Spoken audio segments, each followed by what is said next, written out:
saw the reaction of your kid on social media to your name.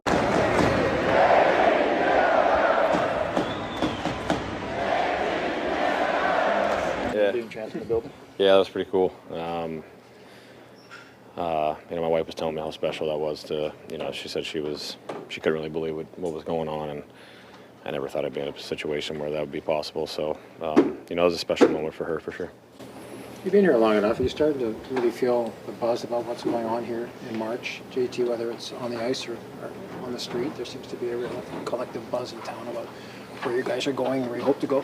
Yeah, it's like, it's a passionate fan base. I've talked about how, we wouldn't want that any other way.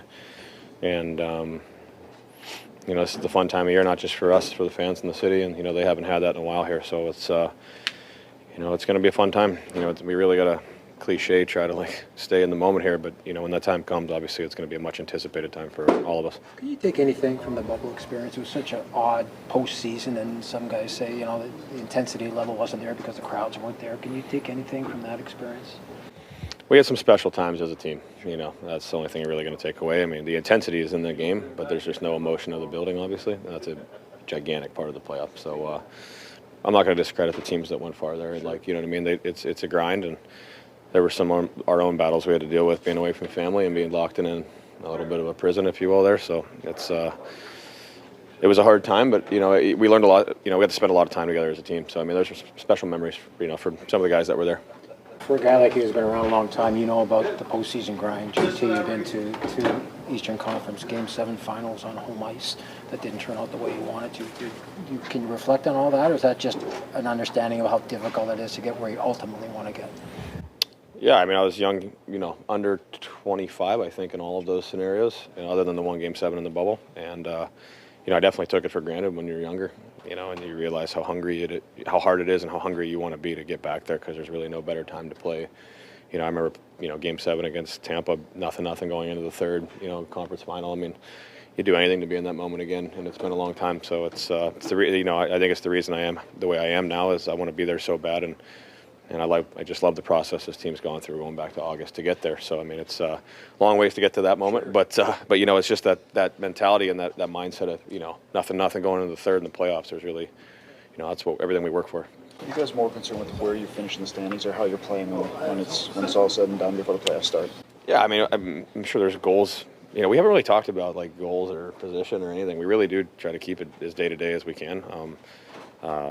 We've done a good job of not talking about the postseason at all. We're talking about who we're going to play or what position we're going to come in. But, I'm, trying not to put my foot in my mouth right now. I don't know. We really are. It's so boring for you guys. I know we are keeping it day by day, and I think it's helped us, in a sense of evaluation. You think about the way that Casey's had times where he was playing one game every 3 weeks. Now he's rolling for you guys. What do you think about him making that adjustment and everybody feeling comfortable with him back there?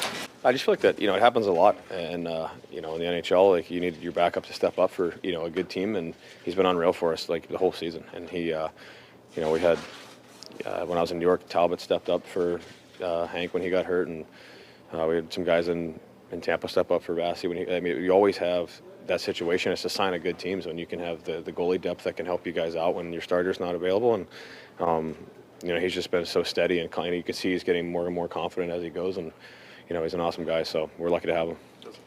I don't think it changes anything with you guys. I feel like that's what you're going to say. No, it certainly doesn't. Is it a boost, or is it does it do anything to the group having him kind of take the reins a little bit? To be honest, we're not really worried about who's in net. It shouldn't affect the way we play the game. We all have a job to do. He has a job to do, and we don't worry about that. He worries about himself, and our whole team goal is to win the hockey game. So we try to. If we worry about ourselves and play the right way, we should make his night hell of a lot easier, and that's the plan. You got LA coming in tomorrow night. I know you always say you focus more on yourselves, but there's a potential you see them in the playoffs. They frustrated you guys in here. Did you feel like you made some progress, though, in the game there as that game wore on? We competed and executed way better in LA. We didn't play well against them here. They outbattled us, and we let their structure frustrate us, and I think that led to a lot of poor decisions. So, we know that they're a well-structured team, and that's out of our hands. So we just got to worry about playing fast, try not to let them get it set up as much as possible, and play to our strength. And we proved that when we do that, we can play with anybody.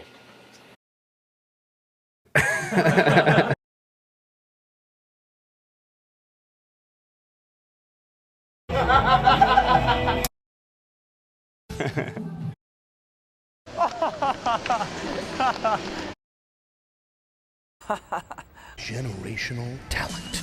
Thanks for liking the video and subscribing.